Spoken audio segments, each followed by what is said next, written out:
I found my own signature in a guest book from 30 years before I was born, and the handwriting was identical to mine.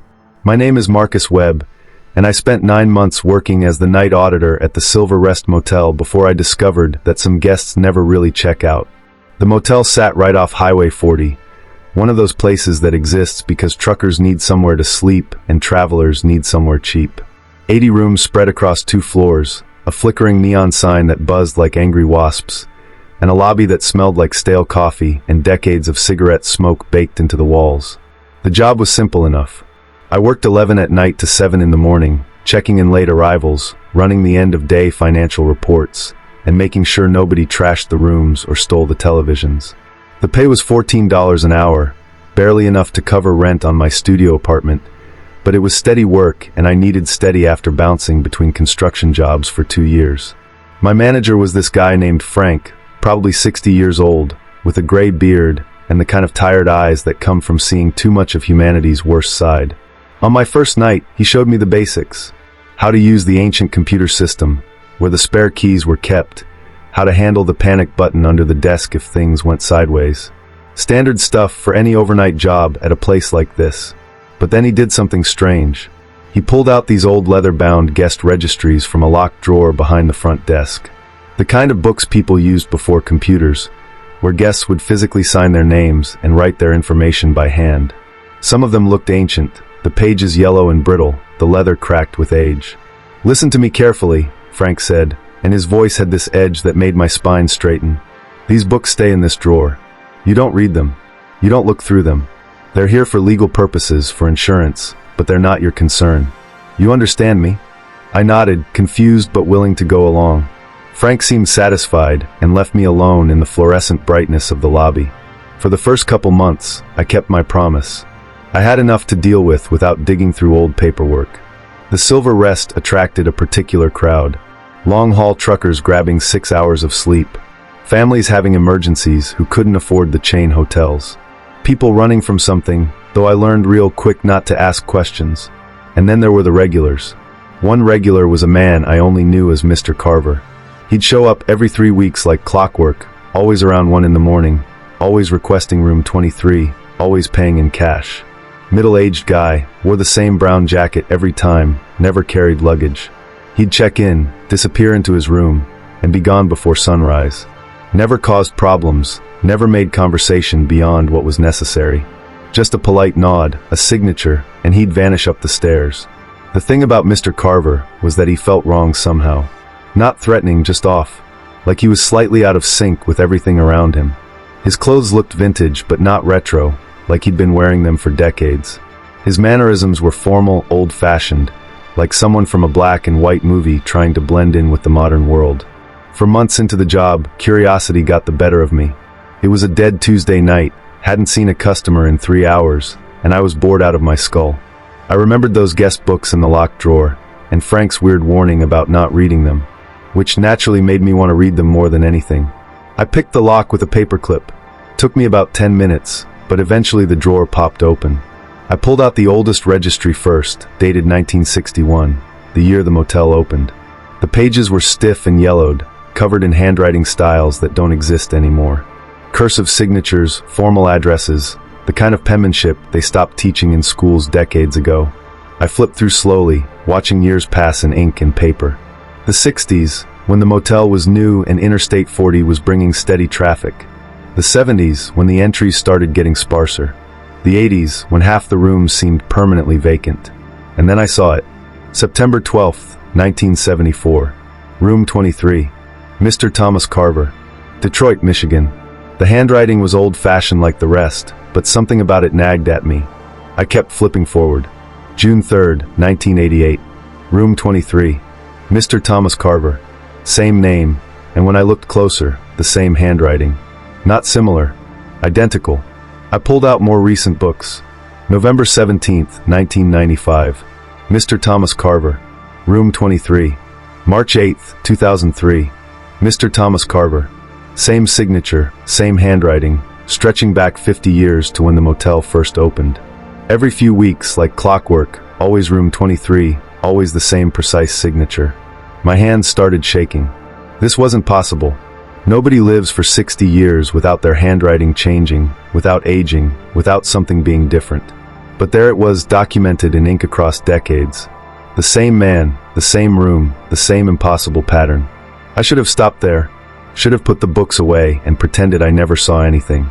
But I kept digging, kept searching through the registries. And that's when I found the other names. Names I recognized from current guests, people I'd checked in myself. People who'd been checking into the Silver Rest for decades, always the same rooms, always the same signatures. Then I found my own name, Marcus Webb, Room 15, April 22nd, 1987. I was born in 1992. The entry was in my handwriting. My exact handwriting, the way I make my M's and loop my B's. And next to it, in the same hand, was a note scrawled in the margin. Frank knows what this place does. Room 15 holds the answer. Get out before you forget. I dropped the book like it was burning me. My heart was slamming against my ribs, so hard I thought I might be having a heart attack. This was insane. This was impossible. I was looking at my own handwriting from 5 years before I existed, warning myself about something I didn't understand. That's when Mr. Carver walked through the lobby doors. 1 in the morning, exactly on schedule, but this time I saw him differently. Saw how his clothes weren't just old-fashioned, they were from a specific era. Early 70s, same style he'd been wearing in every entry.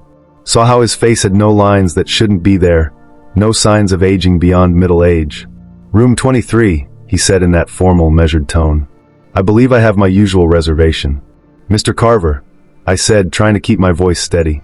How long have you been staying here? He looked at me then, really looked at me, and I saw something flicker in his eyes. Recognition maybe, or resignation. I don't stay here, Marcus. None of us do. We're just passing through, over and over, until we figure out how to stop. What are you talking about? He placed cash on the counter, exact change like always. You found the registries. You saw your name from before you were born. That's how it starts. The Silver Rest isn't just a motel. It's a loop in time, a place where the highway folds back on itself. Some of us have been trapped in this loop for decades. Checking in, checking out, living the same patterns over and over. That's impossible. You're holding proof in your hands, he said quietly. Your past self left you a message. Room 15. That's where I stayed the first time, back in 1961. That's where the loop starts. If you want answers, that's where you'll find them. He took his key and walked toward the stairs. I should have stopped him, should have demanded more answers, but I was frozen. After he disappeared, I grabbed the master key and went to room 15. The room looked normal at first. Standard motel room, queen bed, bathroom, small television. But when I looked closer, I saw things that weren't right. The television was from the 80s, the kind with dials and a curved screen. The phone was rotary. The calendar on the wall was from 1973. It was like the room existed in multiple time periods at once. On the nightstand was a journal. I opened it with trembling hands and saw entries in dozens of different handwriting styles, all from different people, all describing the same experience. Finding the registries, discovering their own names from before they were born, realizing they were trapped in a loop. The last entry was in my handwriting, dated 10 years in the future. Marcus, if you're reading this, you've been working here for 9 months. You'll work here for 3 more before you try to leave. But you won't leave. None of us can. The Silver Rest exists outside normal time. Once you work here, once you sign that employment contract, you become part of the loop. Frank has been the manager since 1961. He's been recruiting night auditors for 60 years, each one trapped for a cycle before becoming a guest like Mr. Carver. I ran, grabbed my coat and bolted out of that room, out of the motel, got in my car and drove. I drove for 6 hours straight, putting as much distance between me and the Silver Rest as possible. I quit over text, blocked Frank's number, tried to forget everything I'd seen. That was 3 months ago. Last week, I was driving through Nevada, trying to get to California for a new job. It was late, I was tired, and I needed to stop for the night. I saw a motel sign off the highway and pulled in without thinking. The Silver Rest Motel. Same building, same sign, same lobby. But according to my GPS, I was 800 miles from where it should have been. Frank was behind the desk, smiling like he'd been expecting me. Welcome back, Marcus. Your usual room is ready. Room 15. I'm writing this from that room now. The television is from the 80s. The phone is rotary. And on the nightstand, there's a guest registry open to today's date. My signature is already there, in my handwriting, with a note that says you can't escape the loop. Stop trying. Tomorrow morning I'll check out. I'll drive away. And in a few weeks or months or years, I'll end up back here again. Because that's what the Silver Rest does. It catches people who are lost, people who are running, and it keeps them circling forever. Frank was a night auditor once. Mr. Carver was too. And now it's my turn to join them, checking in and checking out of the same motel for the rest of eternity. Story number 2. The diner kept serving the same customer every Tuesday for 50 years, and nobody questioned it until I found the receipt drawer. My name is Ryan Foster, and I worked the overnight cook shift at Eddie's Diner for exactly 1 year before I understood that some of our customers were physically impossible. The diner was pure Americana, all chrome fixtures and red vinyl booths, sitting right off Highway 40 about 60 miles east of the Silver Rest Motel. We fed truckers, night shift workers, insomniacs, and the occasional state trooper looking for coffee and pie. I worked 10 at night until 6 in the morning, manning the kitchen solo except for whatever server pulled overnight duty that week. The menu was straightforward.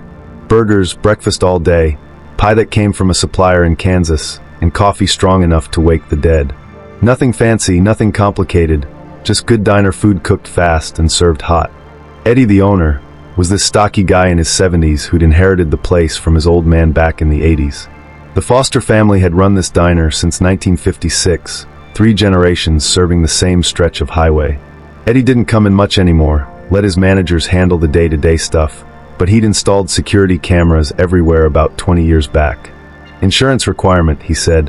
What he didn't mention was that he'd kept every single receipt, every order ticket, every piece of paper that passed through that diner since opening day. I discovered the archives by accident when I was looking for extra napkins in the storage room off the kitchen. Behind the paper goods, I found filing cabinets. Dozens of them, stuffed with old receipts organized by year and month, going back almost 70 years. I got curious, started pulling out random receipts, reading orders from decades before I was born. It was interesting in a mundane way, seeing how prices changed over time, how the menu evolved, what people ate in different eras. Then I started noticing something weird. Some tickets appeared multiple times with identical details. Not similar orders, but exactly the same. Same items, same modifications, same total, same time stamp. One ticket kept showing up over and over. Stack of pancakes, 2 eggs over easy, bacon crispy, coffee black. Total came to $8.47 after inflation adjustments over the years. And it appeared every single Tuesday at 2:13 in the morning, going back to August 1971. I brought it up to Danny, the server working with me that night. Danny had been at Eddie's for 22 years, longer than anyone except Eddie himself. He knew every regular, every quirk, every story. When I showed him the pattern, his face went white. "That's the Pancake Man," Danny said, his voice dropping to almost a whisper. "Comes in every Tuesday like clockwork. Always sits in booth 12. Always orders the same thing. Always leaves a $5 tip, exact bills like he prepared it in advance." "For 50 years?" I asked. "The same guy?" "He doesn't age," Danny said, glancing nervously at the security camera in the corner.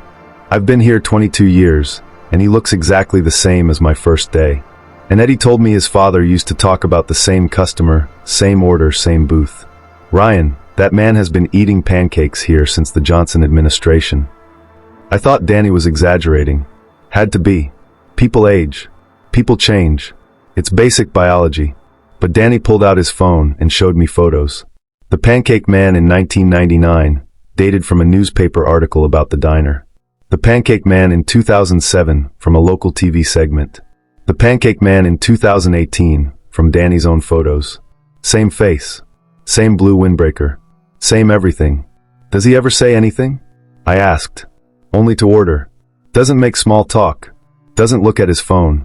Just sits there, eats in exactly 15 minutes, leaves exact change plus the $5 tip, and walks out to a blue Chevy in the parking lot. Same car, same license plate, since forever." That Tuesday, I made sure I was ready. 2 in the morning rolled around, and right at 2:13, headlights swept across the parking lot. A blue Chevy Impala, looked like a 1969 model in mint condition, pulled into the spot directly in front of booth 12. A man got out, wearing a blue windbreaker over a white shirt, and walked through the door like he'd done it 10,000 times before. He slid into booth 12 without looking around. Danny walked over with a coffee pot, didn't even ask for the order, just poured coffee and called back to me. Usual for 12. I cooked the order exactly as it appeared on those old tickets. Stack of pancakes, 2 eggs over easy, bacon fried until it was crispy but not burnt. I plated it carefully, watching through the kitchen window as Danny delivered it. The pancake man didn't thank him, didn't acknowledge him, just picked up his fork and started eating with mechanical precision. I couldn't help myself. I walked out of the kitchen, grabbed a coffee pot like I was making rounds, and approached booth 12. Up close, I could see he was maybe 50 years old, with gray hair and a weathered face. But there was something off about him. His skin had this waxy quality, and his movements were too precise, too practiced, like he was following a script. "How's everything tasting tonight?" I asked, trying to sound casual. He looked up at me, and his eyes were empty. Not cruel or angry, just empty. Like looking into the eyes of a mannequin. "It's fine," he said in a flat voice. "Same as always. You've been coming here a long time, haven't you?" He blinked slowly. "I don't know how long. Time works differently on this highway." "What do you mean?" He set his fork down carefully, aligned it parallel to the knife. "You found the receipts. The old ones. You saw the pattern. How did you know that?" "Because everyone who works here eventually finds them. And everyone who finds them asks the same questions." Danny did. Eddie did. Eddie's father did. That's how the highway works. It shows you the truth, and then it traps you with it. My mouth went dry. "What truth?" The pancake man looked at me with those dead eyes. Highway 40 isn't like other roads. There are places along it where time folds back on itself. This diner sits on one of those folds. Every Tuesday at 2:13 in the morning, the timeline loops back to August 15th, 1971. For 15 minutes, the diner exists in that date. And I'm stuck in those 15 minutes, eating the same meal, having the same conversations forever. That's impossible. You're holding 50 years of receipts that say otherwise. He picked up his fork again, took another bite. I was driving through on my way to California. Stopped for a late dinner. Sat in this booth, ordered these pancakes. And when I tried to leave, I was back in the parking lot, walking through the door again. Over and over. I've been trying to finish this meal and leave for 50 years. I backed away slowly, my heart hammering. Danny was watching from behind the counter, his expression grim, like he'd heard this story before. I went back to the kitchen, but I couldn't stop watching through the window. The pancake man ate for exactly 15 minutes, chewing each bite the same number of times, drinking his coffee at precise intervals. At 2:28, he stood up, left cash on the table, and walked toward the door. I ran out from the kitchen, pushed through the door to the parking lot, watched him get into that blue Chevy. He started the engine, backed out of the space, and drove toward the highway exit. But he never made it to the road. The car just faded, like it was driving into fog, except there was no fog. The headlights got dimmer and dimmer until they disappeared completely. And then at exactly 2:13, those same headlights appeared again, pulling into the same parking space. The pancake man got out, wearing the same blue windbreaker, and walked through the diner door like it was the first time. I watched it happen 3 times that night. Each loop identical. Same walk, same order, same conversation, same 15 minutes. At 2:28, he'd fade away driving toward the highway. At 2:13, he'd reappear and start over. Danny came out to the parking lot where I was standing. "Now you know," he said quietly. "Now you've seen what this place really is." "How many?" I asked. "How many people are trapped like him?" "We don't know. The receipts show patterns, but we can't track everyone. Some loops are weekly, some monthly, some yearly. But they're all trapped on this highway, repeating the same moments over and over." "Why doesn't anyone do anything? Why doesn't Eddie close the diner?" Danny laughed bitterly. "Because Eddie's trapped too. His father was the original owner, opened this place in 1956. Except I found newspaper archives from 1932 showing a diner in this exact spot, owned by a man named Eddie Foster. Same name, same face. Eddie thinks he inherited this place from his father, but really, he's been running it for almost 100 years, forgetting and remembering in cycles." I felt sick. "And you?" 22 years, Danny said. "But I found my name on old tax documents from the 60s. I think I've been working here a lot longer than I remember. The highway makes you forget. Makes you think you just started, that you're in control. But really, we're all trapped in our own loops." I quit that night. Walked out mid-shift, got in my car and drove. I made it about 300 miles before I needed coffee. Pulled off at a random exit, found a diner. Eddie's Diner. Same building, same sign, same chrome and vinyl. But my GPS said I was in Arizona, nowhere near where Eddie's should have been. Danny was behind the counter, pouring coffee. "Welcome back, Ryan. Your shift starts in 20 minutes. I ran back to my car, drove another direction. 4 hours later, needed gas and food. Pulled into a truck stop with a diner attached. Eddie's Diner. Same place. Different state, according to signs, but the same impossible building. That was 8 months ago. I've tried leaving 17 times. I always end up back here, always starting my shift at 10 at night, always finding those receipts in the storage room, always watching the pancake man loop through his eternal Tuesday. And yesterday, I found something new in the filing cabinets. A receipt from 1989 with my signature on it. Same handwriting. Same order I eat on my breaks. I think I've been working here a lot longer than 1 year. I think the highway caught me decades ago, and I just keep forgetting. Keep thinking I'm new, that I can leave, that I have a choice. But the receipts don't lie. And every Tuesday at 2:13, I watch the Pancake Man live his 15-minute loop, and I wonder how long until I forget that I'm living mine. Story number 3.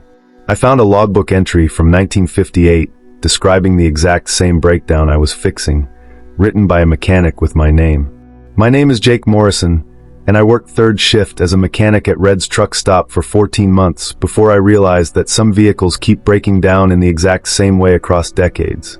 The truck stop sat at mile marker 247 on Highway 40, right between Eddie's Diner and the Silver Rest Motel, though I didn't know about those places until much later. We had diesel pumps, a convenience store, showers for the truckers, and a 3-bay garage where I spent my nights fixing rigs that broke down at the worst possible time. Third shift ran from 10 at night until 6 in the morning. Most nights were slow. Maybe 1 or 2 breakdowns, some routine maintenance, changing tires on trucks that couldn't wait until morning. The pay was $19 an hour plus overtime, and Red let me keep any tips the truckers threw my way. It was decent money for a guy who'd learned mechanics from his grandfather and didn't have the patience for formal schooling. Red himself was probably 70, maybe older, with hands that were more scar tissue than skin and a limp from some accident he never talked about. He'd owned the truck stop since the 70s, took it over from his uncle who'd run it since the 50s. The Morrison family had been fixing trucks on this exact spot for almost 80 years, passing the business down through generations. On my first night, Red showed me where everything was. The tool chests, the parts inventory, the coffee maker that I'd come to depend on like life support. Then he showed me the logbooks. Thick binders filled with handwritten repair records, going back to when the truck stop first opened. Every vehicle that came through, every repair made, every part replaced, all documented in mechanical shorthand. "You write down everything," Red told me, his voice gravelly from 50 years of cigarettes. "Date, time, vehicle description, problem, solution. Every single job. Insurance requires it, and it helps when rigs come back with the same issues." I nodded and promised I would. For the first few months, I kept detailed logs just like he asked. It was actually kind of interesting, building up a record of my work, seeing patterns in how trucks broke down. Certain makes had transmission issues. Certain models had electrical problems. Standard stuff that any mechanic would notice. The regular breakdowns were predictable. Truckers pushing their rigs too hard, ignoring warning signs until something critical failed. I'd fix them up, send them on their way, and file the paperwork. Easy work, usually. But then I started noticing the weird ones. First weird one was a blue Peterbilt semi that rolled in on a Tuesday night around midnight. Driver was this older guy, maybe 60, wearing a trucker cap and a stressed expression. Said his rig was losing power, couldn't get above 40 miles per hour, and he had a delivery deadline he couldn't miss. I ran diagnostics, and the problem was obvious. Fuel injectors were clogged, probably from bad diesel. Simple fix, just needed to clean them out and replace the filters. I knocked it out in about 2 hours, charged him a fair price, wrote it up in the logbook. Blue Peterbilt, license plate HGT 4829, fuel system service, parts and labor. 3 weeks later, the same truck rolled in. Same time, same night of the week, same driver, same problem. Fuel injectors clogged, losing power at 40 miles per hour. I thought maybe he'd gotten bad diesel again, so I fixed it the same way and mentioned he should change fuel stations. He nodded like he'd heard it before and drove off. When it happened a third time, I got suspicious. pulled out the logbooks and started checking previous entries. Sure enough, there it was. The blue Peterbilt, same license plate, same issue. But the entry was from 6 months before I started working there. And before that, another entry from 2 years earlier.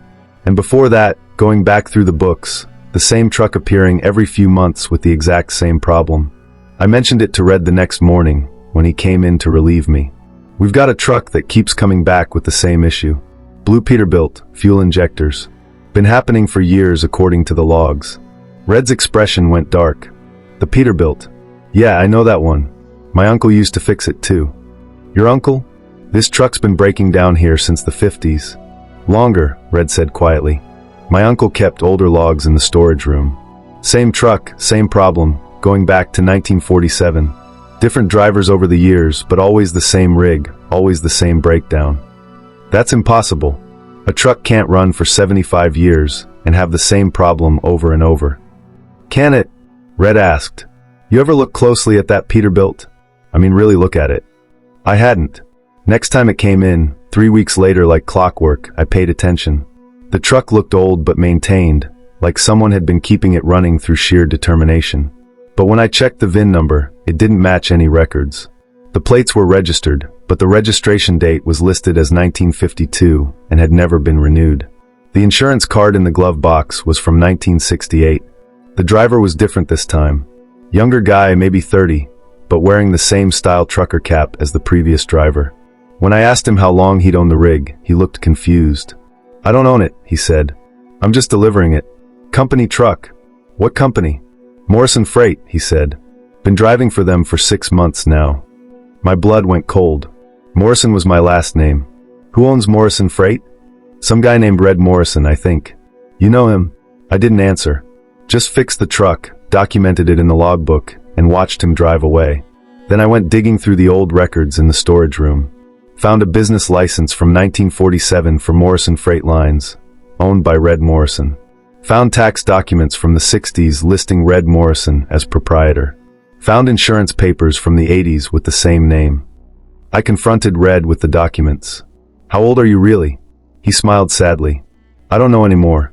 I remember being born in 1952, but I found my birth certificate in these files dated 1923. I remember taking over this truck stop from my uncle in 1974, but the deed has my name on it from 1947. The highway does something to us, Jake. Makes us forget. Makes us repeat. What are you talking about? Red pulled out one of the oldest logbooks from 1958. He opened it to a specific page and showed me. Read this entry. The handwriting was different from mine, older and more formal, but the entry was familiar. Blue Peterbilt, license HGT 4829, fuel system service, parts and labor.